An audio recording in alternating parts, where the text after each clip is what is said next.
तो दोस्तों स्वागत है आप सभी का इस हफ्ते की BNN न्यूज के अंदर। एंड हर वीक की तरह ही इस वीक भी यहाँ पर बहुत सारे कमाल के न्यूज हैं। तो अगर आप किसी भी न्यूज को मिस नहीं करना चाहते तो आप इस वीडियो को पूरा एंड तक जरूर देखना। लेकिन वीडियो को स्टार्ट करने से पहले अगर आप में से किसी ने भी हमारे चैनल को सब्सक्राइब नहीं कर रखा है तो आप जल्दी से चैनल को सब्सक्राइब करके बगल के बेल आइकन को भी ऑल पर सेट कर लें ताकि हमारे चैनल पर आने वाली सारी लेटेस्ट वीडियोस को आप सबसे पहले देख सके। और हाँ, जो भी लोग आज इस वीडियो को देख रहे हैं उन सभी को हमारे और हमारे चैनल की तरफ से हैप्पी होली। हम ये आशा करते हैं कि आपका दिन अच्छा जाए और आप और आपका परिवार इसी तरह से बहुत खुश रहे। हालांकि अगर आप भी हमें हैप्पी होली कहना चाहते हैं और होली की बधाइयां देना चाहते हैं तो आप कमेंट्स के अंदर हैप्पी होली लिख सकते हैं। हमें आपके कमेंट्स को देखकर बहुत खुशी होगी। तो फिर आइए अब हम बिना किसी देरी के आज की इस कमाल की वीडियो को स्टार्ट करते हैं।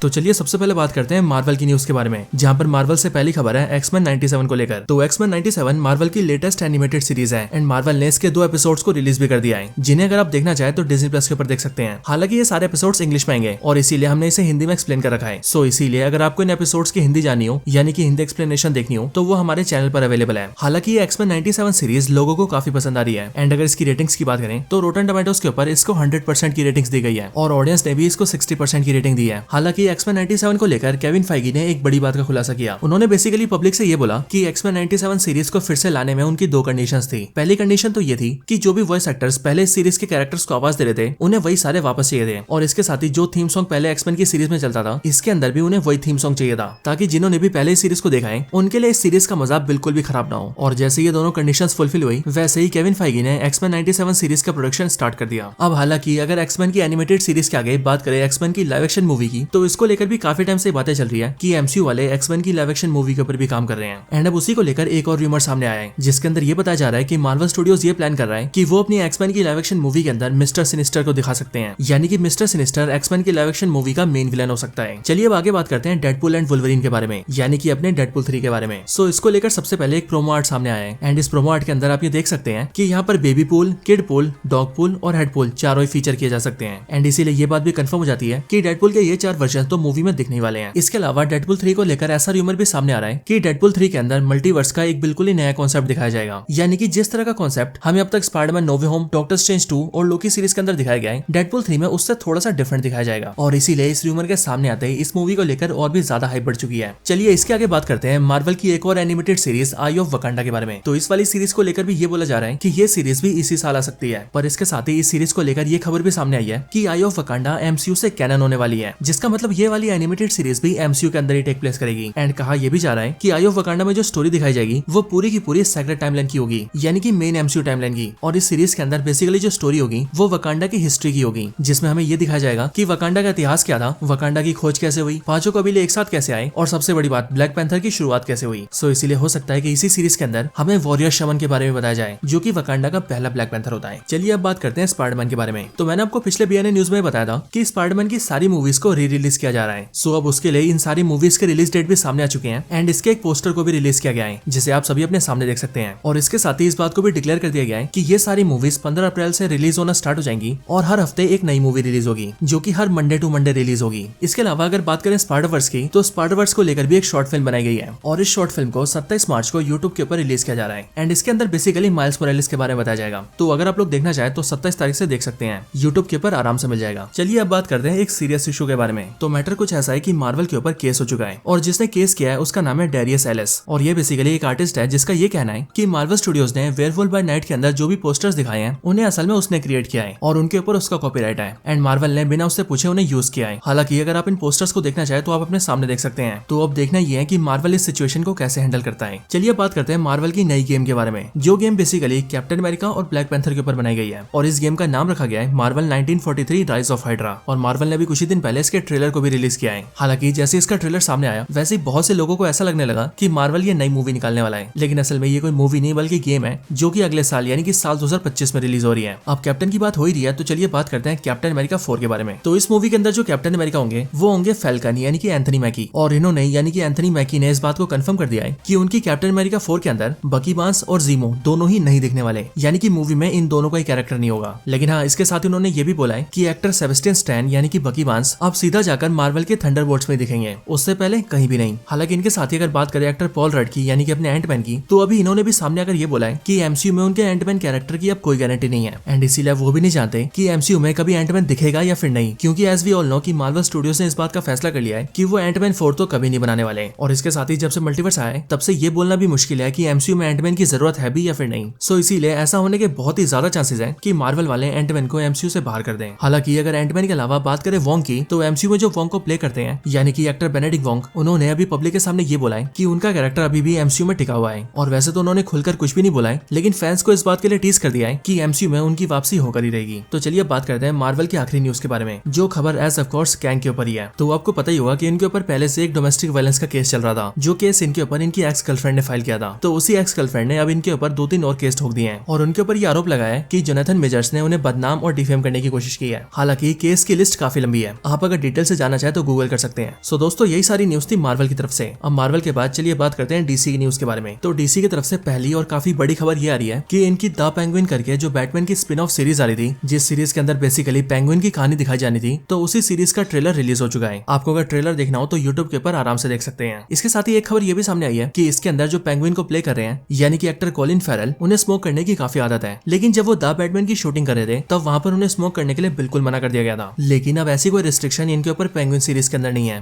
और इसीलिए अभी सीरीज के अंदर ये दबा के स्मोक कर रहे हैं और आपको ट्रेलर के एक सीन के अंदर भी ये सिगार स्मोक करते हुए दिख जाएंगे। इसके अलावा अगली खबर ये आ रही है कि सुपरमैन एंड लुइस का आखिरी सीजन आने वाला है, मतलब कि ये सीजन इस पूरी सीरीज को एंड कर देगा। और इसके साथ ही ये भी बताया जा रहा है कि एक्टर डगलस स्मिथ इस सीरीज के फाइनल सीजन के अंदर जिमी ओल्सन को प्ले करेंगे। तो यही थी डीसी की न्यूज। मैं जानता हूँ कि डीसी की तरफ से ज्यादा न्यूज नहीं आती, लेकिन हाँ, जैसे ही डीसी की सीरीज और मूवीज स्टार्ट होंगी वैसे ही न्यूज दबा के आएंगी। लेकिन अभी के लिए इतना ही। तो इसीलिए ये डीसी के बाद बात करते हैं अदर न्यूज के बारे में। तो यहाँ पर सबसे पहली खबर है ओपनहाइमर को लेकर। तो इस मूवी को रिलीज हुए काफी टाइम हो चुका है, लेकिन ये पूरी दुनिया में तो रिलीज हुई थी, बट ये जापान में रिलीज नहीं हुई थी। और इसीलिए अब 8 महीनों के बाद 29 मार्च को इस मूवी को जापान में रिलीज किया जा रहा है और इसके लिए इस मूवी का एक पोस्टर भी निकाला गया है, जिसे आप सभी अपने सामने देख सकते हैं। तो अब आप सभी को याद होगा कि जब हम सब छोटे थे तो पोपॉय नाम से एक बहुत ही फेमस कार्टून आया करता था, वही पोपॉय जिसे स्पिनच खा के ताकत मिलती थी। सो अब इसी को लेकर ये खबर सामने आ रही है कि पोपॉय के ऊपर एक प्रॉपर लाइव एक्शन मूवी बनने जा रही है एंड अब बहुत ही जल्द इसके प्रोडक्शन को भी स्टार्ट कर दिया जाएगा। इसके साथ ही Harold and the purple crayon करके एक बहुत ही फेमस कार्टून आता था, जो कि बेसिकली शाकालाका बूम बूम जैसा था, क्योंकि इसके अंदर भी ठीक वैसा कॉन्सेप्ट दिखाया गया था। तो अब इसके ऊपर भी एक लाइव एक्शन मूवी आ रही है, जो कि इसी साल 2 अगस्त को रिलीज होगी। और कमाल की बात तो ये है कि इस मूवी के अंदर शज़ाम के एक्टर ज़ैकरी लीवाई भी होने वाले हैं। इसके आगे बात करें जेम्स बॉन्ड की कास्टिंग को लेकर, तो अभी काफी टाइम से ऐसे रूमर सामने आ रहे थे कि एक्टर एरन टेलर जॉनसन, जो कि मार्वल के अंदर क्विक सिल्वर को प्ले कर चुके हैं, उन्हें जेम्स बॉन्ड का ऑफर आया था। मतलब कि बेसिकली उनसे कहा गया था कि वो जेम्स बॉन्ड को प्ले करें। लेकिन जब ये वाला रूमर सामने आया उसके कुछ टाइम बाद ही इस बात को कंफर्म कर दिया गया कि ऐसा कुछ भी नहीं है और एरन टेलर जॉनसन को जेम्स गन के लिए बिल्कुल भी कास्ट नहीं किया गया है। आगे बात करें पीकी ब्लाइंडर्स के बारे में, तो पीकी ब्लाइंडर्स के ऊपर भी एक प्रॉपर मूवी बन रही है और इस मूवी की फिल्मिंग सितंबर से स्टार्ट हो जाएगी। और कमाल की बात तो ये है कि पीकी ब्लाइंडर्स की मूवी के लिए किलियन मर्फी रिटर्न कर रहे हैं, मतलब कि वो इस मूवी का पार्ट होंगे। इसके साथ ही अगर बात करें स्काई वॉकर सागा की स्टार वॉर्स मूवीज की, तो इसकी 9 मूवीज को भी एक बार फिर से रिलीज किया जा रहा है। और ऐसा इसीलिए क्योंकि स्टार वॉर्स का जो पहला एपिसोड था यानी कि star Wars the Phantom menace, उसे अब टोटल 25 साल पूरे हो चुके हैं और इसीलिए इसी बात की खुशी पर बाकी मूवीज को री रिलीज किया जा रहा है। तो इसके आगे आप सभी पूदा पांडा और पिनोकियो जैसे कैरेक्टर्स को तो जानते ही होंगे। अगर जानते हैं तो आपके लिए एक बड़ी खुशखबरी है। अब बात ये है कि ये और इनके जैसे और भी कई सारे कैरेक्टर्स अब कॉपीराइट फ्री हो चुके हैं, मतलब कि अब इनके ऊपर कोई भी मूवीज बना सकता है। इसीलिए इन सब के ऊपर कई सारी मूवीज आने वाली है और ये सारी मूवीज जिस यूनिवर्स का हिस्सा होंगी उसे नाम दिया गया है ट्विस्टेड चाइल्डहुड यूनिवर्स। और इसके अंदर जो भी मूवीज आएंगी वो सारी मूवीज हॉरर होंगी, मतलब कि जिन सारे कैरेक्टर्स को आप बचपन में देखकर हंसते थे अब आप उन सबको देखकर रोने और डरने वाले हैं। हालांकि इन्होंने कई सारी मूवीज के टाइटल भी अनाउंस किए हैं। मैं इमेज आपके सामने दिखा रहा हूँ, आप चाहे तो इसे रोककर सबके नाम पढ़ सकते हैं। तो चलिए अब बात करते हैं इस साल जून में रिलीज होने वाली सीरीज के बारे में। तो इस बार जून के महीने में कई सारी सीरीज आ रही हैं, जो कि है house of the dragon season 2, the acolyte, the bear का सीजन 3 और आखिर में द बॉयज का सीजन 4। लेकिन कमाल की बात तो ये है कि इनमें से द एकोलाइट जो कि स्टार वॉर्स की सीरीज है, उसके ट्रेलर को जैसे ही रिलीज किया गया वैसे ही फैंस ने स्टार वॉर्स वालों को बहुत छीला एंड इसके ट्रेलर को इतना डिसलाइक किया कि अब इस सीरीज के ट्रेलर के ऊपर जितने लाइक्स नहीं है उससे ज्यादा तो डिसलाइक्स है। तो चलिए अब बात करते हैं ड्रैगन बॉल के बारे में। तो सऊदी अरेबिया के अंदर ड्रैगन बॉल के ऊपर एक पूरा का पूरा थीम पार्क बनने जा रहा है और ड्रैगन बॉल के ऊपर बनने वाला ये थीम पार्क पूरे 5 लाख स्क्वायर मीटर जितना बड़ा होगा, मतलब कि बहुत बड़ा होगा। और कमाल की बात तो ये है कि इसके अंदर कामे हाउस, कैप्सूल कॉर्पोरेशन, बीरस का प्लेनेट और इसी तरह से और भी कई सारी चीजें होंगी। इसके अलावा 30 से ज्यादा ड्रैगन बॉल की थीम राइड्स होंगी, 70 मीटर लंबा शैनरॉन के ड्रैगन का रोलर कोस्टर होगा और इस पूरे एरिया को ऐसे 7 जोन्स के अंदर बांटा जाएगा। कहने का मतलब यही है कि बातचीत बहुत तगड़ी होने वाली है। इसके आगे बात करें इनविंसिबल के सीजन 3 के बारे में, तो एक्टर जेके सिमंस जो कि इनविंसिबल के अंदर ओमनी मैन को अपनी आवाज देते हैं, उन्होंने अभी पब्लिकली ये बोला है कि इनविंसिबल के सीजन 3 के अंदर हमें कई सारे ओमनी मैन दिखेंगे और ये सारे ओमनी मैन दूसरे यूनिवर्सेस के उसके वेरिएंट्स होंगे। सो इसीलिए इसीलिए सीजन 3 के अंदर भी बहुत मजा आने वाला है। इसके आगे बात करें गॉडजिला के बारे में, तो आप सभी ये जानते हैं कि गॉडजिला जापान के अंदर बहुत फेमस है और इसीलिए अभी जापान के अंदर एक इवेंट हुआ था जिसमें उन सभी ने गॉडजिला को टोक्यो शहर के पुलिस स्टेशन का चीफ बना दिया था, यानी कि उस पूरे दिन के लिए गॉडजिला टोक्यो स्टेशन का हेड था। इसके आगे बात करें GTA 6 के बारे में, तो इस गेम की जो पेरेंट कंपनी है यानी कि रॉकस्टार, उन्होंने ये बोला था कि वो लोग इस गेम को 2025 में रिलीज कर देंगे, लेकिन अभी भी इस गेम को लेकर काफी काम बाकी है और इसीलिए एम ये किया जा रहा है कि रॉकस्टार वाले GTA 6 को 1 साल डिले कर सकते हैं, जिसका मतलब अब ये गेम 2025 में नहीं बल्कि 26 में आएगी।